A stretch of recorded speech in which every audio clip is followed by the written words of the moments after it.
Cue motivational music. Hello and welcome to the podcast. My name's Dean and I'm a designer on a quest. A quest to further understand the creative industry and learn as much as this noggin will hold. Join me as I share my discoveries and tap into the minds of some of the most well-respected creatives in the world. This is my creative therapy. Hello and welcome to episode 12. In this episode, I chat to former VP of Global Design at Coca Cola, James Sommerville. Is a sentence I never thought I'd say. We chat about his journey within the industry, from co-founding creative agency Attik at the age of 19 from his grandma's house, to being the face of design and creativity at one of the world's most recognized brands, and loads more. I'm not gonna lie, I felt massively out of my depth here, and it kind of reminded me why I started this podcast. And I mentioned it a little bit in episode 1, and it's kind of the reason why I named the podcast Creative Therapy. One of my goals is to eventually speak more clearer and fluently when I'm talking to other creatives. I often find what happens is, and this might sound a little weird, but when I get talking about something I'm really excited about, my enthusiasm for the subject takes over, and I start thinking like 10 steps ahead of what I'm trying to say. So I'm learning how to control my end of the conversation. But yeah, let's get into it. How's it been? How's Monday? Oh, Mondays are always good. I like it. There's always after a weekend, get back into everything. And yeah. What about you? Yeah, not too bad. It was a pretty tame weekend, to be honest. Didn't really do much. Just a lot of relaxing and, well, a little bit of work, a little bit of private work, but not too bad. Did you get out and about the weekend, or was it? Well, we have a couple of kids here, and we just, there's a lot of soccer and other sport activities. Soccer, I use that only because of like ease. Football, I forgot I was talking to a Brit. Yeah, so there's a lot of driving around, and such a big city.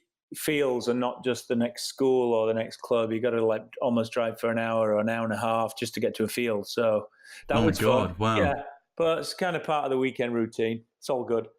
That's awesome. So do you get to come back home quite often, or I probably get back maybe 3 times in the year, maybe if I'm looking for, but usually I average around about 3 trips.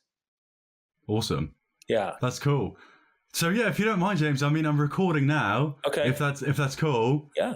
But I honestly, this is an honor to have you on and to be speaking with you. Honestly. Thank you. So thank you so much. I've got a bundle of questions to ask. If you wouldn't mind, I'd love to just get straight in. I'm a little bit cautious of your time and how much you've got of it to spare. Yeah, I'm obviously in a more comfortable clock position than you, so I'll go at your pace. You've got as much time as you need from me. Oh, that's awesome. That sounds good. So, yeah, you're from Huddersfield, is that right? Yes, born and to a degree raised most of certainly my childhood and into the early part of my young adulthood in Huddersfield, yes. I'm from up north originally. I'm down in the southwest at the minute, but I was born in Middlesbrough. Oh, nice. Okay. I know Middlesbrough, not only from the football team, but I used to... when we were at art school, I used to pavement draw in Middlesbrough and the neighbouring Sunderland quite a lot. Oh, yeah. Sunderland. Well, I moved down from Middlesbrough when I was around about 6. Okay. So I've got vague memories, but you probably can't hear it in my accent now, but it's weird. When I speak to my parents, the accent is full-blown northern. Yeah, I can imagine. Yeah, it really soon strange. Comes back. Yeah, it's in there somewhere. Have you found that you've picked up an accent since you've been over there?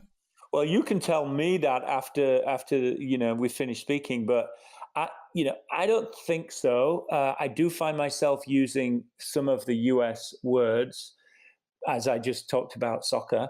Yeah. Only because in the first 2 years you don't, and then you just think, I'm fed up of explaining what I really mean. And soccer's an easy one, but there are several words in obviously both the American language and the British English language that are very different. So I find myself kind of just defaulting to their word. Yeah. Hopefully not in the accent, but certainly in the word. So you've got like the obvious ones that stand out to me are garage and tomato and yogurt, Yeah, fresh. I mean, those are definitely dialect spins. It's when you have a different word for the same thing. Like when you clear your house out and you might hire a skip. Oh yeah, Um, yeah. well, over here it's called a dumpster. Now, it took me 2 years to start to say the word dumpster, but eventually, if you keep saying to someone, "Oh yeah, I think I might get a skip this weekend," they've really no idea what you're trying to order. Um, so you just pick up their language slight, but you say it in almost kind of like a Yorkshire accent. So do they have trouble trying to understand you sometimes, or are they? I think my wife, who's actually a New Yorker, she, I mean, when I go home, I feel the very broad Yorkshire accent, and I think I'm kind of somewhere in between. And Okay. so, therefore, a lot of Americans, especially in the South, think I'm either Australian, potentially South African, because their kind of audio view of Great Britain, or certainly the England, would be from movies, and much of that is almost kind of like a London accent, Oh yeah. traditional. So they look for that kind of Cockney, and if you're not that, they must think you're an Aussie. So That's so so that's kind funny. of funny. It reminds me when you like go abroad and you speak to someone abroad and you say you're from England, they say, "Oh, London." You're Yeah, like, of "No, no, course. not London," and they say, "Oh, Manchester." Like, Yeah. no, no, not Manchester. Yeah, so let's get into it. I mean, yeah, like I said, I've got a bunch of stuff I want to ask you, and I'm super excited. So, you Right. began your journey within the industry when you were 19, when you co-founded Attik with a college mate from the attic of your nan's house. So the name isn't a coincidence. Right. I mean, exactly. I don't think at that point, our kind of strategic brand kind of voice had arrived. And I think we were just like scratching our head one day and thinking, what should we call this? And Hmm. so it was almost, and quite often I think some of the brands that have survived a degree of time were named after exactly what's in front of them. So for Hmm. us, it just felt like a logical name. We did spell it with a K, not a Yeah. C. And the story behind that was we needed to draw a logo, and essentially all we had was an old-fashioned drawing pen and a ruler. So it was a lot easier to draw K than hand draw C. So we thought at the time we were being very clever, and eventually we could pick up the URL when .com boom came along, because nobody would ever use the word attic.com. But it was just an accident, or more of the we needed to create a logo that had some sharp corners, so it became a K. I was going to say, yeah, and I think the K would work a lot better than a C anyway, because you've got, especially if everything's in caps, because you've got the sharp A, then the sharp T, then the sharp K, rather than a curly C. It might sort of Yeah, not might have softened it too much. maybe, yeah, yeah, absolutely. But again, going back to the Americanisms, Attic obviously sounds a lot more intriguing than Loft, because obviously Right, Loft exactly. is a Yeah, a great example of the same space in the house, but a completely different word. yeah. And yeah, I think once they've understood where it is, they understand what an attic would be, but it's not a word they use. But I think just that uh, punctuation and use of it was something that helped us, especially when we started to see if we could gain some traction in the US as a design company. Mm. That's awesome. Yeah, that makes total sense. So when you started with your college mate when you were 19, did you ever imagine that you'd be working together for the next 25 years? Was it 25 years? Yeah, I mean, approximately 25, and maybe the short answer is no. I think Simon Needham, we were both at college together at Batley Art College, and I suppose we fell out of what appeared to be the fading of, in many ways, in kind of musical terms, punk rock. And the kind of early 80s punk was starting to kind of somewhat fade a little bit. we entered into art school at that era, and but there was still this intention to be rebellious. There was still this desire for young people to sort of almost take on and somehow release their inner aggression. And it felt like design school or art school was the obvious place to do that. And then Simon and I formed a great friendship, and we went through art school together, art college together, and then decided maybe we could we could do something on the other side. But we really didn't see ourselves working together for 25 or more years. It was really because of in many ways, the high unemployment, by which time we're in the mid 80s. It was a fairly depressing time to be a young adult or a teenager. We were still only 19, actually, and there were basically not much on offer. There wasn't much on offer, and so it felt like a stopgap. Thought, well, why don't we do this for a year, and then maybe in the job market things would pick up, and we can shake hands and go find ourselves a real job. We just kind of never found that real job, to be honest. I think it's a lot of students' dreams to sort of partner up with their college buddy and, enter into the unknown world together and do what they love together. And especially at 19 as well, that must have been, was there some element of risk at the time, do you think, or was it not really something you were considering? I think it's a great time to start. If there are budding entrepreneurs potentially listening out there, I think there's no bad time to start. So I would start by saying that at any age, but I certainly wouldn't be put off at age 18, 19, 20, 21, those early years of, let's face it, maybe that's before, people are, settling down, maybe before a marriage, before serious overheads come along, before children come along, and all the things that as adults possibly prevent people from stepping out to be an entrepreneur at a later date because they have responsibilities. I think even a teenager has responsibilities, but you're somewhere. It's like the messy middle of being a child and a grown up. And I think that you could take advantage of that kind of messy middle phase, should that individual, have a desire to do so. So when you did leave, which would have made you, when you did leave Attik, which would have made you, if my maths is correct, around about 44, 45, maybe.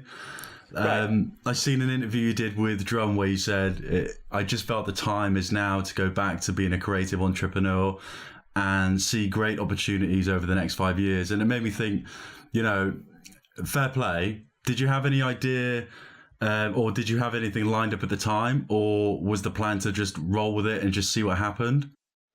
I think the latter. I think we'd crossed the 25-year line, and I think, quite often I use a lot of music analogies only because we all understand, and it felt like as a band we could still continue to do an album or two, but also as individuals within this band, maybe we would be a good time to go off and do something solo. And that wasn't any disrespect to the other members of that particular Attik band, but it just felt like, we've been on a great journey. We've experienced so much together. I felt, so I go back to the entrepreneur world, which is an exciting, scrappy, hand to food, hand to table, or you're really kind of on the cusp of do or die every day as in terms of survival. What I decided I felt would be the next opportunity was really try and, kind of develop a muscle in an area of business that I had not gained as a startup and as a kind of a independent shop. So it kind of felt like there was still lots and lots to learn, and I needed to try and seek the avenue, the correct path that would allow me to continue to learn. Yeah, that makes total sense. Again, it's one of those things that I'm sure a lot of people have in mind or want to do, to sort of jump into the unknown in a kind of way. And I guess with a lot of risk comes a lot of reward as well. And I think putting yourself in that situation where there is that element of risk almost gives you that extra bit of drive to really, find out a little bit more about yourself and how to apply yourself. And when doing that, you really sort of hone in on your skills, and you're able to achieve a lot more than you would do if you were sort of in employment, and then you went from one job straight into the next sort of thing. Yeah, and I think the word risk, obviously, it's one of those. There's a handful of buzzwords today in our commercial world. That's definitely there. But I think if I go back to even I'll zigzag backwards and forwards. I think even my childhood, I was fortunate enough to grow up in a part of the UK that at one particular time was a global kind of had a global presence for innovation certainly in textiles and the Industrial Revolution and kind of Yorkshire as a whole, but certainly my hometown played a role in that. And I could see the remnants of that. And I could see then obviously things had shifted when I became, a teenager and a young adult. And then I also grew up, I mentioned also music and, almost this anti-establishment kind of messages coming from the kind of late 70s to the early 80s, and then fashion moved in and consumerism moved in. And I saw all these influences as people taking risks at the time, whether they were music or innovation or other forms of technology starting to creep in. And there's something about that it wasn't my risk, but it was something about those periods as an observer, as being a young man, that I found very exciting.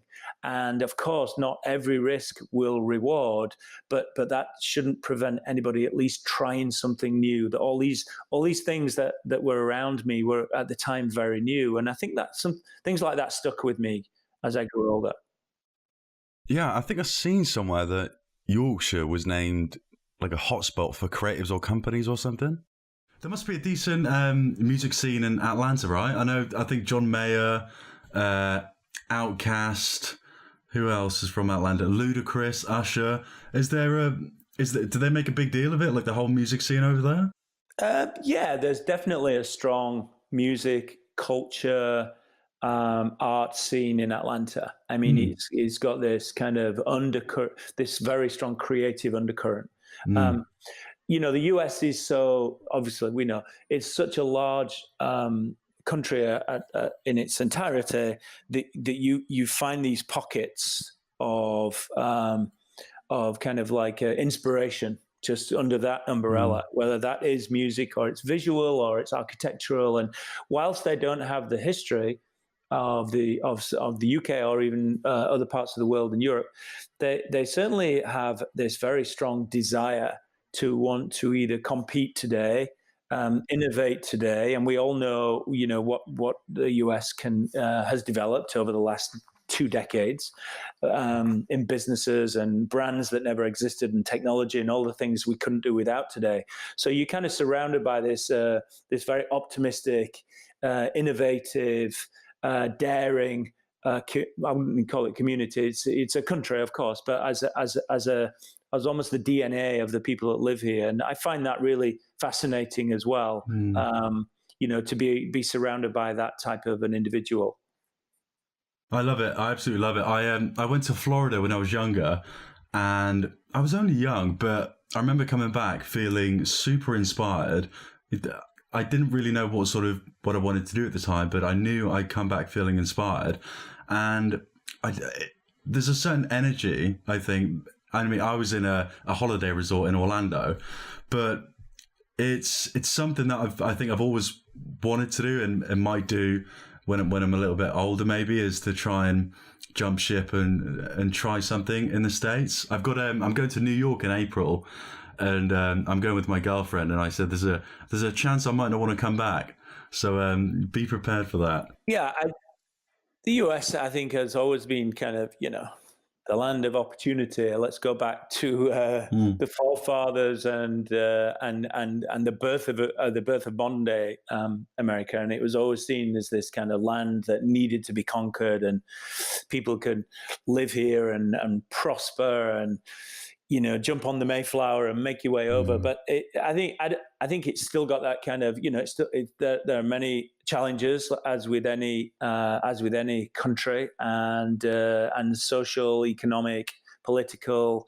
So I think it's the same as everywhere else, just larger. And with that larger comes more challenges, but also potentially more greater opportunity as well.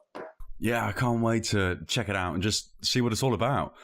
But yeah, I mean, if we're going to jump straight into things, I would consider James Sommerville to be the face of design at Coke. Is it Coke or Coca Cola? Well, I mean, I think I would call it a Coke, just as you would call a friend a nickname. Yeah. I think it depends on the sentence, maybe even the audience. I think it's got its full Sunday name, and I think there's an appropriate time to use the word Coca Cola. And then just as a shorthand, if you're ordering one over a bar, I would say I'd like a Coke, which is one of the beauties of a brand. If a brand can not only conquer one name, but two names globally, and all the other assets that a magnificent, if you want to call it iconic, brand or organization like Coke has, it has all this playbook of tools and part of its brand identity that essentially I felt blessed to be at least kind of leading the charge on those as well, which obviously wasn't my work for the previous 100 years, or 125 years when I joined. But for the 5 years I was there, there was a job to be done. And so you kind of get the hands on the wheel and make sure it's going in the right direction. So you started Coke or Coca-Cola in 2013 and replaced David Butler, who moved to Coca-Cola as Vice President of Innovation. How did it feel knowing that you were going to be instrumental in maintaining this traditional image people have of Coke? Well, I was at first not skeptical, but I pondered whether I should take this job. So I really did want to find a place that would give me an education in an area of business that I had not seen within my years at Attik. So Coke, it ticked all the boxes for that. But at the same time, it's got, as I mentioned, it's got 100. At the point I arrived, it had 125 years of history. Now that history is not just the liquid. It's been a marketing genius for those 125 years. It's done everything. And if you ever visited the archives at Coke, you'll see in the corridors of the archives, I actually thought, what could I bring to an organization that's actually pretty much done everything? So versus joining a tech company that might only be 10 years old, or might be 15 or maximum 20 years old, but that's a relatively short length of time for a global brand today. So when you look at Coca-Cola, you think, well, what could I add? What value could I bring to this? Not only do I want to get something from this in terms of experience, but I want to bring something that ensures that I play a role in the time that I'm here. Yeah, that's awesome. You mentioned like the corridor of all the old Coke stuff. I've seen a video you were in where you went down to the archives, and there was all the old Coke memorabilia and the adverts and the old bottles. And is there something you sort of take for granted when you're there? I did not. I felt that the solutions for tomorrow are often, as I mentioned to you about the name Attik, it's staring at us right in front of our face.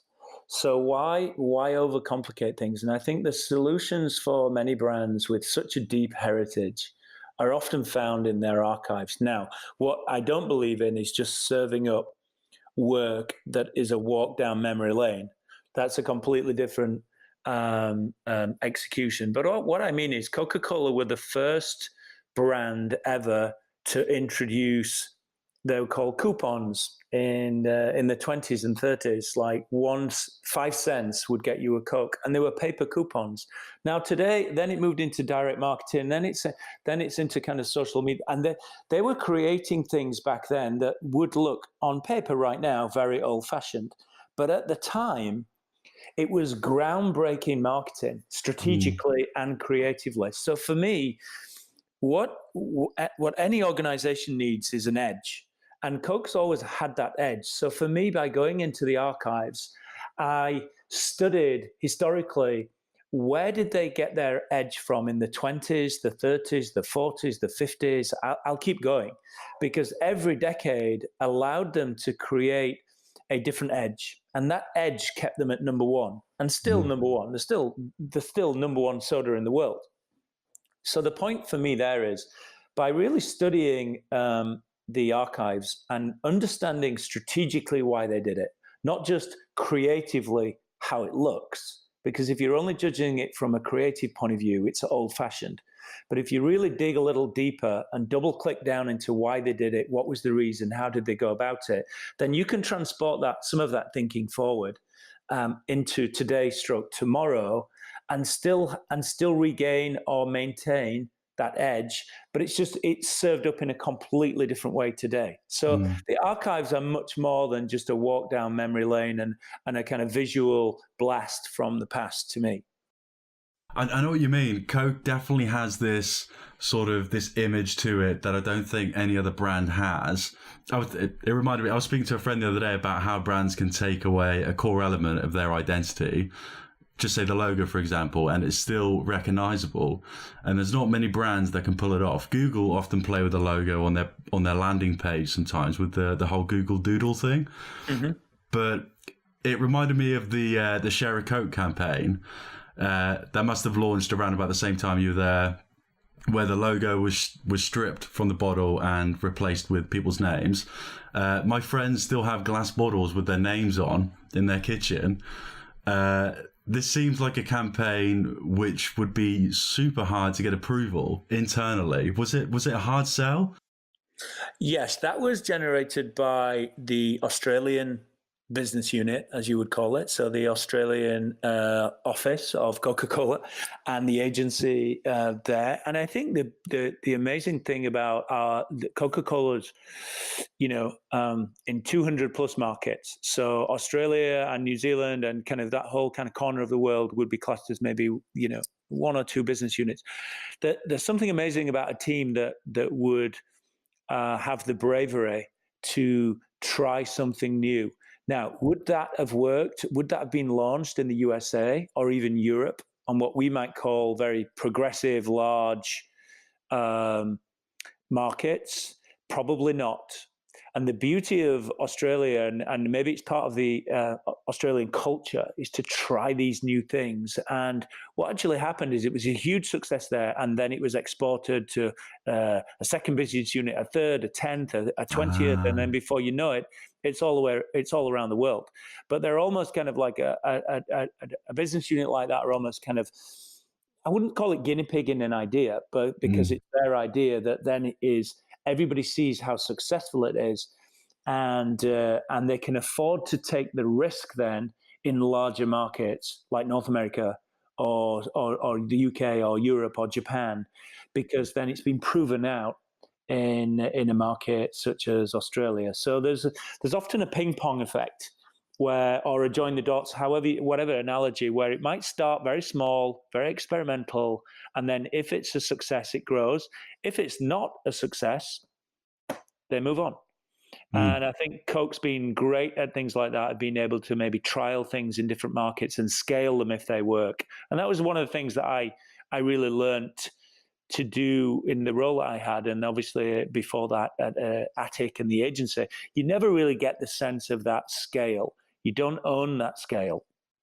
But within Coca-Cola, when they press the button and a global campaign goes live in 24 hours in 200 countries, that's real kind of scale. That it's great to be part of and experience that and see how it works. Yeah, fair play to them.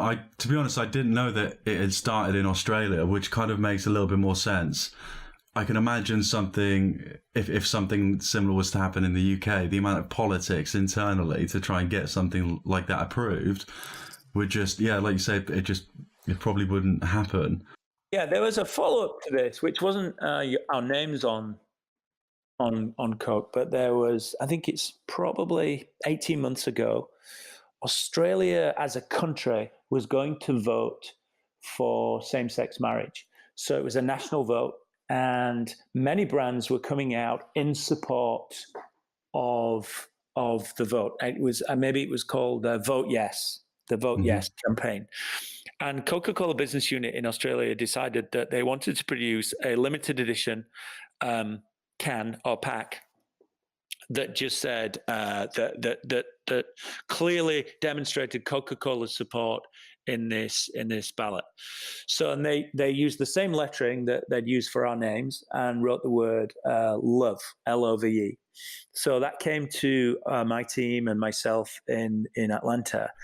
And we felt that was such an opportunity to even go beyond the names typographically. So for the first time in Coke's history, we sketched out the word love, but in what we would call the Coke script. And the Coke script has never been used for another word by Coca-Cola. You see kind of T-shirts and in kind of black market stuff, but certainly by the company, it's never been used. And we wrote the word love in the Spencerian script, and then that was published. It was sketched and published, and in the consumer's hand in 11 days in a can.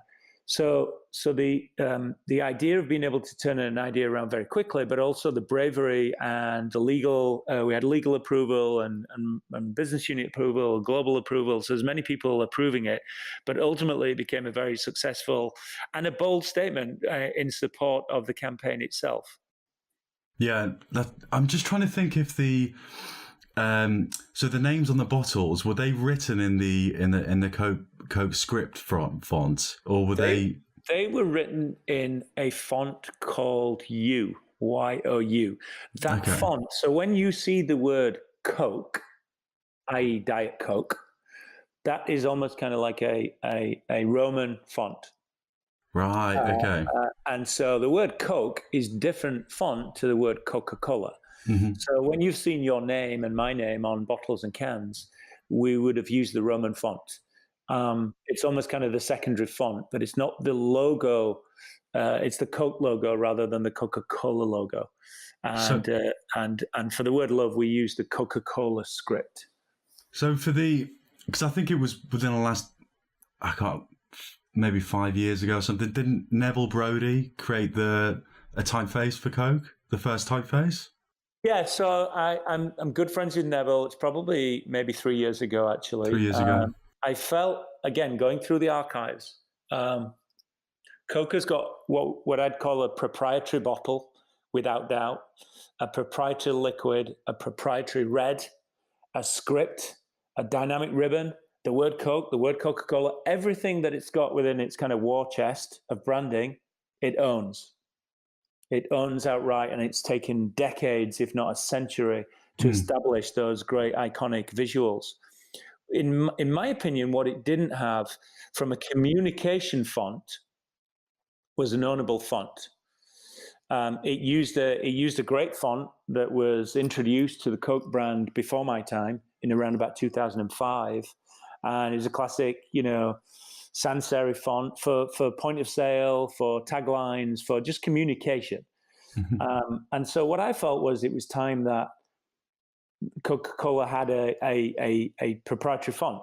So part of that exercise was to go into the archives and really study some of the fonts from the previous 120 plus years and really try and establish what would be the characteristics of an alphabet that we could truly say is Coca-Cola's font. So Neville was our partner and worked on a communication font that's called Coca-Cola Unity, and it's a very simple, timeless. To the untrained designer, it'll probably look like a Helvetica or a Gotham, but to us, it's got traces of our past in the characteristics of the letter forms. So you may see the O from 1950, the Q from the 1970s, the S from the 20s, and so on.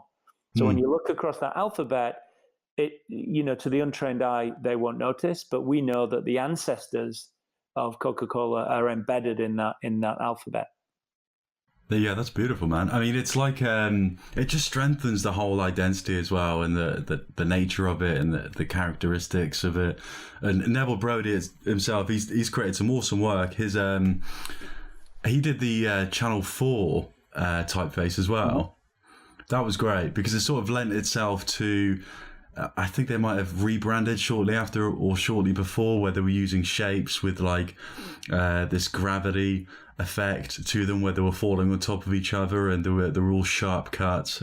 And I think just to kind of touch on Neville and one or two other rock stars of our design community that I was passionate about partnering with. See, one of the things that, I go back to the thought of what could I bring to Coca-Cola that it's not already done? And so I think some of my greatest work will never be seen on a shelf or in a cooler. And I think part of that is process and methodology. So when Simon and I launched Attik, age 19, we're young, we're naive, we're inexperienced, we're all the great things that we all were at 19. And I think, but we wanted to be big. We wanted to think big and act big, because that's the ambition you have when you're 19. Now, when I got to Coca-Cola, what could I bring to Coca-Cola? So the first thing I said, I think we should do is we need to think small and act small and move like we're a small company. Because the problem with these galactic kind of huge oil tanker organizations is they've been doing things for 100 years in their set ways, and they know how to do things. But the challenge today is that they have to change their ways in order to maintain that leadership position. Now, whether they're a soda or whether they're making motor cars or whether they're making cereal or anything else, they're these staple brands of our childhood and our adulthood that are now fighting to keep the top spot. So what I felt I could bring as an entrepreneur coming into this huge kind of corporate environment was the ability to think more entrepreneurial, is to move quicker and go direct to talent. Seek out the Neville Brodys, seek out the Noma Bars, and work with talent on a very quick and dynamic basis, rather than the old way would be to go to a big agency. And the big agency would sit on that for a month, and then they'd recommend an illustrator, but they wouldn't tell the client who the illustrator was necessarily, because there's tons of markup and they don't want to give away their secrets. And before you know it, 3 months have gone by. I'm like, screw this. We're going straight to the source. And so this ability to be able to move quicker, more like a small shop in a huge environment, I think allowed us to slowly start to change some of the processes internally at Coca-Cola. You will never see that on a shelf. You'll see the output of that, but you won't see that as a kind of a piece of work. And I left Coca-Cola thinking that was potentially some of my best work. Yeah, I totally agree with what you were saying about thinking small and acting like a small company. And I think that's why a lot of smaller companies are starting to make themselves known. And, it's these bigger organizations that are starting to feel intimidated. And I think, the smaller companies have got less, well, they haven't got as many internal politics, and they're able to do things quicker. And yeah, I think many organizations. So ultimately, what I've learned as a designer is, back in the years, I just want to do great, cool stuff in Photoshop and maybe do a record sleeve, or wow. And then eventually it turns into a fly poster, and then eventually I see my work in Times Square. And this is all kind of great bragging rights. But ultimately, as a designer, our role is to provide a solution that will help an organization grow. Now, if we're not doing that, we may as well become fine artists or just kind of like do it for the love. But if we're commercial, then that growth is important for the brands that we serve. And I think, whilst we want to do our best work, our most kind of visually stunning, it's less about the awards as you get older. It's less about Times Square, and it's more about, market share, stock price in Coke's case, and the ability to be able to design and contribute to moving the needle then becomes kind of you're really starting to kind of connect big dots then, because you are delivering something that is hopefully visually powerful, memorable, iconic, but at the same time it has a role to play in the life of the business. And if it's not growing the business, then the business will be going backwards. And so you're right, these mammoth kind of long-standing organizations and brands now who have found growth terribly easy for 50 or 100 years. And when I say easy, I mean relatively easy, year on year, double digit growth. And today it's not as easy. So they need to regain their edge, and design and creativity and working in new ways with new people can actually be one of the things that helps drive that. Yeah, I went to this event in London. It was called the Digital Disruption event, and there was brands there from all over the world. There was banks from Singapore, law firms from Sweden, all sorts of brands and companies, and they were basically talking about exactly what you're talking about, this whole disruption. And some of them were just, they were really struggling with things, and I guess I can sort of understand why. But yeah, there was like this one bank who had decided to scrap everything they were doing and just create an app. I'm not sure whether it was a great idea, to be honest, but just create an app where people can create an account by just uploading a photo and putting in a few details. Yeah, I think it's a really interesting topic, and it's an interesting time we're in as well. Everything's changing so quick.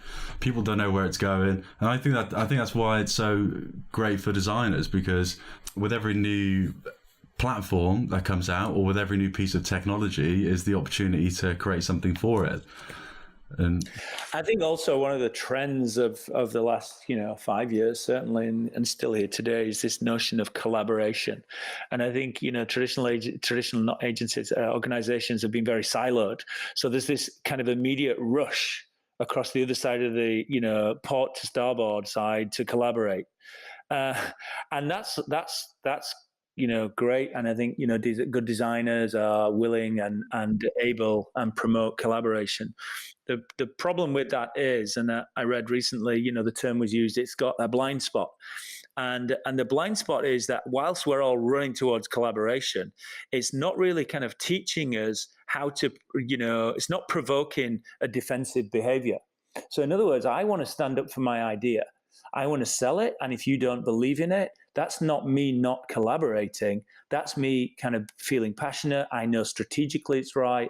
I know it'll grow the business. Now, collaboration kind of gives the impression that no idea is a bad idea. Everybody's got a voice. Everybody can contribute to in a kind of typical, design think, brainstorm, sprint. Mm-hmm. And that's all great. But at the same time, I think as humans and as people who are kind of qualified and get excited by business and commerce, we have to also have that tension as well.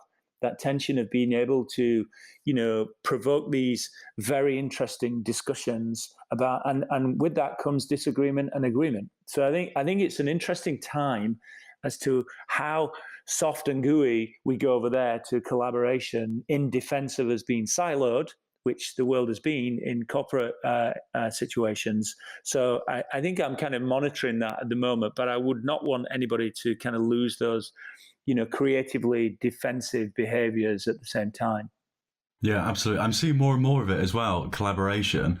There's so many companies out there at the minute that are, they sort of not pride themselves, but they sort of, that's their USP, is collaboration. And they'll have people from all different departments coming together to create one product. And, sometimes it works, sometimes it doesn't. But if we're going to go back to Coke and sort of talk about campaigns and stuff like that, one that really stood out to me was the Taste the Feeling campaign. So the music running in the background alone was enough to grab people's attention. But the footage, the imagery, the execution was beautiful. I remember it was the first ad. I think it was the first ad which overlaid text over footage, and that just really grabbed my attention. Was it all done in-house? So I think the birth of Taste the Feeling was driven by a great leader at the time, Marcos de Quinto, who was our CMO, and he pulled together a very small team, and his goal was to create a global campaign. It wasn't just a campaign for the sake of it. What Marcos was trying to do was to recapture some of the magic. It was really kind of engage the consumer in the enjoyment of drinking a Coke, the intrinsic value of an ice cold Coca Cola.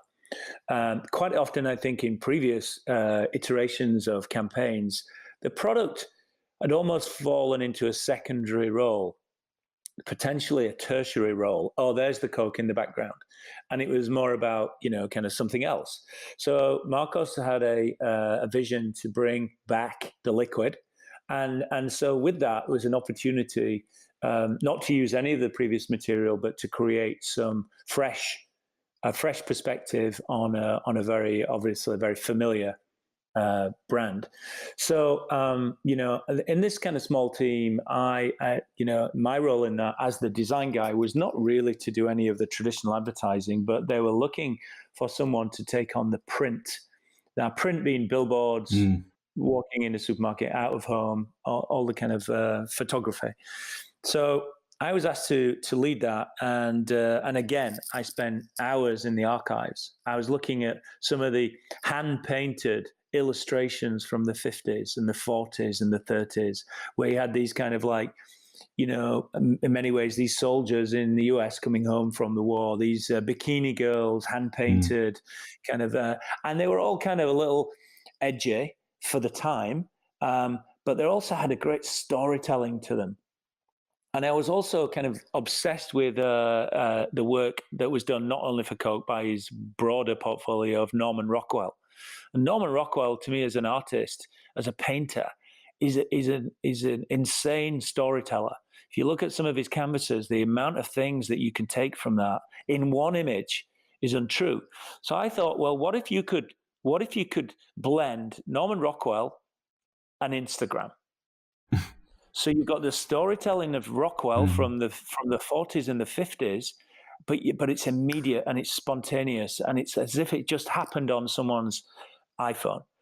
And so therefore you've kind of got the storytelling of our great years in the past, but it doesn't feel old-fashioned anymore. It feels youthful, it feels relevant, and it feels dynamic. So it's kind of vintage quality. So the TV then was really a kind of so the photography was set a new visual tone of voice from a kind of not a film, but certainly a visual photographic perspective. Then that translated into film, translated into TV commercials, and that almost that aesthetic was exported across from the print into more conventional advertising. So again, it said to me, it's not about necessarily the work that we did and we led. It's more about a designer who's, quote unquote, graphic designer, all of a sudden influencing the TV of the world's most recognized brand through the power of photography that then translated into the advertising world, and numerous TV commercials were shot around the world in every market with that same look and feel that we created in print.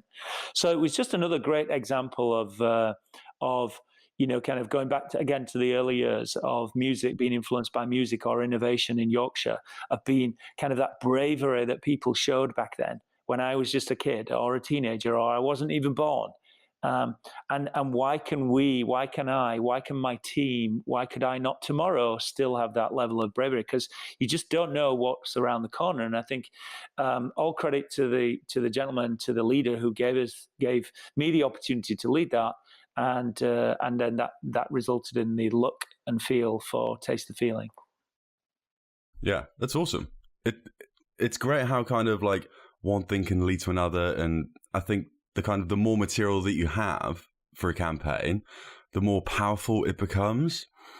But yeah, I mean, there's another campaign which obviously people are probably most familiar with. It runs every year. Yeah, it'd be a shame to have you here and not talk about it. So I'm talking about the 24-year-old holidays are coming home Christmas advert.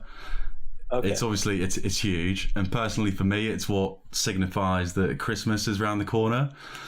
So I've actually noticed something different in the ad within the last couple of years, maybe within the last 2 or 3.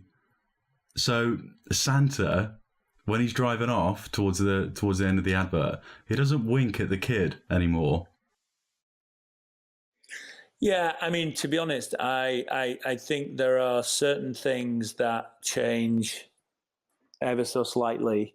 So you take something that has been part of our life, pretty much all our life, like there's the trucks rolling into the village, and the snow's falling, it's fresh snow, and everybody's kind of like waiting, and that signifies the arrival of Christmas or the holiday season. And you can keep playing that for 20 years and so on. I think obviously then after a while, especially with the new global campaign, there's maybe a temptation to just kind of like recreate the same story, but maybe with a more modern twist. And part of that recreation, maybe the kid's a more relevant kid to today's other kind of teenagers, and so on and so forth. So it doesn't feel like it's just a kind of 1970s kind of TV commercial, or mid 80s actually. So with that, and I think it's down to the agency, the director. Maybe some of the small nuances have changed, and I don't think there's any real strategic kind of decision behind that. It's maybe some things are seen as not relevant, and other things are just to bring a new personality to it. Otherwise, all you're ever doing is remaking the same thing, the old movie. Yeah. So it's just a case of things moving on slightly. And if they lost the wink, then that was just felt to be something they wanted to do at the time. That's cool. As working at Coke diluted the feeling that advert gives you, or did you know when you see it come on the TV and you're like, there it is. So Christmas is coming, sort of thing. So now that you've experienced working within Coke, when you see that advert, do you still get the same feeling? Probably not. I think I'm when you're in the middle of all that work for 5 years, it doesn't punctuate your memory in the same way that it would do to someone on the outside. Yeah. Because you're surrounded by it every day, and therefore when it comes on TV, it's just that your brain has adjusted itself to kind of just not be as kind of surprised. Oh wow, the Coke advert's on TV. But still, I mean, it's not my favorite TV commercial of all time from Coke, but it's a good solid kind of stake in the ground at Christmas, and people love it. And I think Coke would continue to either replay it or recreate it. Great stories don't get old. I think it's just sometimes, as we know, we go watch remake of movies. I mean, the story's still the same, but they bring new Hollywood stars to it, and they put a new twist on it, and so on and so forth. So stories can pass the test of time, but quite often production values and maybe the cast and the crew have changed, so they have a tendency to recreate them. Awesome. So this is a little bit off topic. I had a myth ages ago, or someone told me that the Santa's red suit, since we're talking about Santa's red suit has some sort of connection with Coke, with it being red and red. Is that right, or is that a myth? No, that's absolutely right. I think Santa was definitely, Saint Nicholas was definitely around way before Coca Cola ever kind of created the modern day Santa. But so Coca Cola used an artist in the 1940s and 50s, and his name was Haddon Sundblom, and so he was a canvas painter, and he was given a brief at the time to kind of so Santa was almost kind of hijacked as what you might call today as an influencer on Instagram, right? Yeah. Okay, we need her. She's hot right now. She's going to sell our product. And at the time, you probably didn't need to ask permission. They just they thought, well, maybe this jolly old character can bring a little bit of happiness at the time of year when no one's really drinking Coke at Christmas. It's too cold. So maybe we could kind of add something in December, and that would roll off into January and bring a brand which is traditionally drunken under hot kind of conditions, certainly in the northern hemisphere. And so Haddon Sunblom was given the brief, the design brief, if you like, to create a character, and he decided he would put Santa in this big, jolly old red suit. And he pitched that to Coke, and Coke accepted it, and then that was the first time we ever saw Santa in red. Wow. That's awesome. So what was he wearing before that?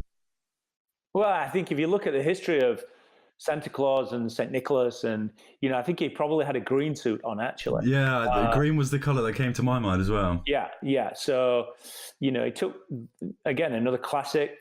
Talk about innovation, a great story within the history of Coca-Cola's timeline of taking something that's already there and making it their own.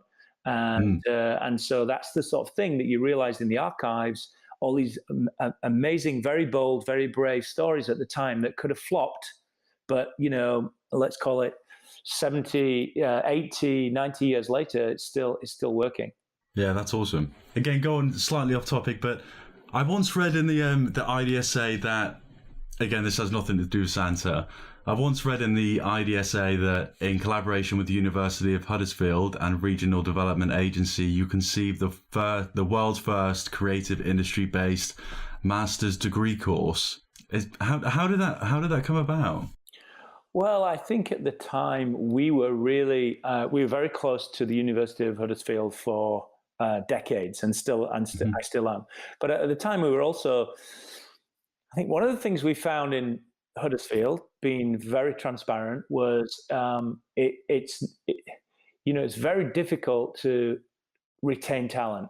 Young designers eventually, after a period of time, want to hit the bright lights and they want to shoot down to London, or maybe they go abroad, or maybe the bright lights to them is working in Leeds, and that's all good. And so Huddersfield's such a, it's got this, as I mentioned before, it's got this heritage of innovation, but at the same time, and it just attracting creative talent to Huddersfield was something that we were struggling with a little bit.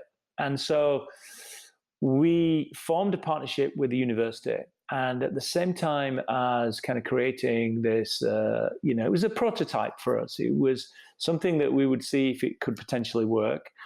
And we brought students in, international students in, as well as regional and local students. And they were on a kind of a 12-month course. And we were part of delivering that course in partnership with the University of Huddersfield. And our goal, selfishly, was to kind of see if any real talent came from that we could employ. So there was obviously kind of a reason for doing it, to provide a new course in partnership with the university. But as a commercial entity, we were also looking to hire talent. And there were some amazing designers that came through that. And to a degree it worked, but, excuse the pun, but it was definitely, I think today, it would still be viable to do that. I think the partnerships between academia and business probably have never been stronger, and need to continue. I think it's healthy for students, it's healthy for the universities, and more than anything, it's healthy for the organizations to have those connections as well. So was it ran in a sort of traditional school method where it was 3 years or so, or was it longer, or? No, it wasn't longer than that. It was 2 years from memory, but the university really ran the syllabus. So, the university would never take on a, fly in the night MA kind of bachelor's course from a small design shop in their local town. It needed to be fully accredited, approved, designed because you're talking about people's training and lives, and people are coming in from different countries. So the university really carried and did most of the heavy lifting. They were essential partners in delivering, which was a superb course. And we were really just a kind of commercial entity that in many ways were the sponsors of it, and our name was kind of attached to it, but really the delivery of that was pretty much 98% the university. Wow, that's cool. It just reminded me of I was speaking to, I'm not sure whether you've heard of him. His name's Chris Doe. He's basically a creative influencer. He's based in California. He's got a huge social following, and he's got an online educational platform. And we were talking about traditional university and this new method of learning, this online educational platform. And we were talking about, similar to what we were talking about earlier, about how it's hard for the industry to keep up, or any industry to keep up, whether that be design or whatever, or, education. I guess education is no different either. So when we think about like the internal structure of universities, that's something that you think is also under pressure from how quick things are evolving? I think yes, I think everybody's under a degree of pressure because of the speed of change. At the same time, it's probably never been a better time for universities or even schools, kind of like to make, embed, strengthen, grow, whatever word you'd like to use, the connections with the outside. Because there's never been a greater time for large organizations to adopt, to change, to learn new habits. And of course, what the universities deliver are youthful, creative, intelligent, hungry, talented people. So that's exactly what a Coca Cola of the future is looking to hire, and another 1,000 organizations like that. And that's exactly what universities and academia delivers. So whilst that change can be a threat, for me, it's a perfect opportunity. And I know many universities are fully wired into the kind of commercial world as well. So I think actually it bridges a gap, which is maybe 10 or 25 years ago, that gap was that there was very few bridges across that kind of academic world and that commercial world. I think now they're probably more hand in glove, working together for the benefit of everybody. Yeah, there's a small part of me that thinks it would be a shame if everything was to go online. I think it's easier to be inspired when you're surrounded by like-minded people in that sort of creative environment. I think one of the buzzword of the last probably 5 years, and if I worked at IDEO, I'd say 10 or 15 years, is design thinking.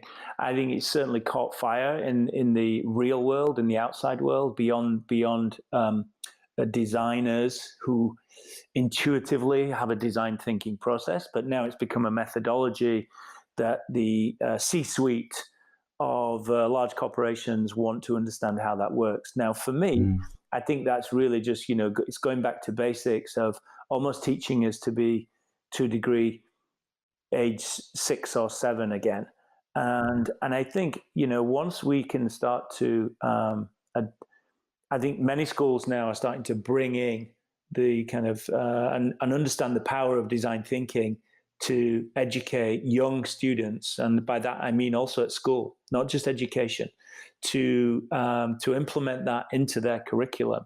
So when the next generation leaves school, when they are kind of going to university or going to college, or maybe just going to find themselves a job, which is all good, I think maybe just that idea of having adopted a design thinking process at secondary, middle school, high school, I think would actually start to kind of slowly.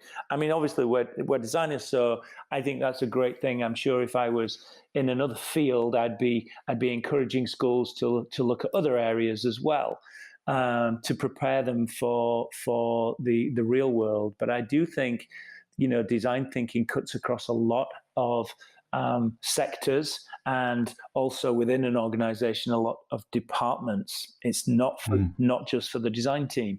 So I think that would be something I'd like to see kind of introduced into a more broader, younger education kind of landscape. I think that the future generation of kids could really benefit from holding on to that, because they really get it kind of pushed out of them as I did, unless you then kind of, as most children become adults, then that ability to think like a child evaporates because you turn into an adult, and there's processes then. I think design thinking can kind of hold on to that talent that we all had as young kids. Yeah, so true. I was speaking to someone the other day about when I was sort of transitioning from secondary school into college, and at the time when I was in school, I didn't really have any sort of concerns about what I wanted to do when I left school. I know my friends did. They were sort of, had their head down and they wanted to go to university and they knew what they were going to do. But at the time, I decided the 3 subjects I chose were art, music, and graphic design. And I didn't think there would be a career in any of the 3. The only reason why I took them was just because I enjoyed doing all 3. And when I left school, there was no real indication as to how those 3 subjects can help me find employment. It was kind of like, the things that are available to you are apprenticeships and university. They seem to be the only sort of 2 options that I had. There was no real instructional guidance into how going to college can then, studying art and design can then lead to graphic design, which can then lead to having a full-time job in graphic design, to do these different things. It was just sort of like, you can either go to uni to study geography or maths or science, or you went to college to study plumbing. And that's exactly what I did. I went to college for 2 years, did plumbing, seen a job advert for a sign maker graphic designer, and I was like, what the hell? So there is money to be made in this. Probably naive on my part, not doing research back then, but there probably wasn't much research available. Maybe they should be a little bit more informative about what options are available to students before they leave. Maybe, I mean, it's quite hard, isn't it? You're 16 years old and you're being told to choose 3 subjects, which are going to define the rest of their lives.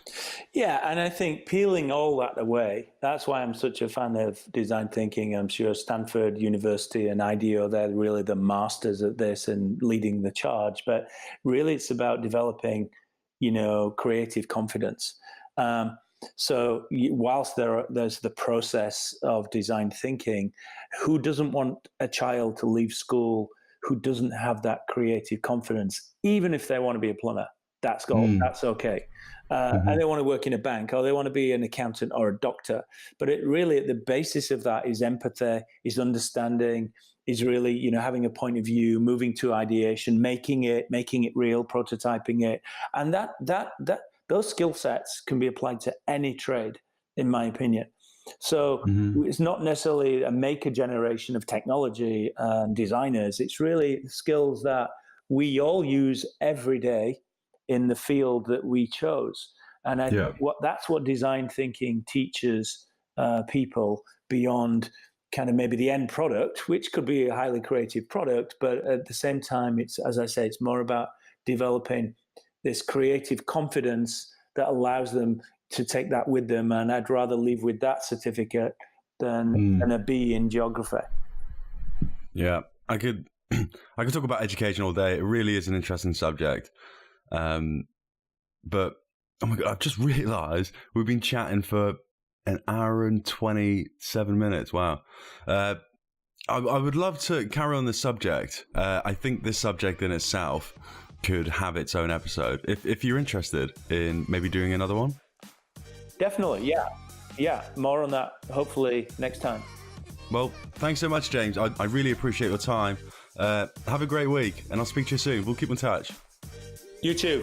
Thanks a lot. And have a good evening. I appreciate you connecting. Great. I appreciate it too. Thank you so much, James. Cheers. Thank you. Bye-bye.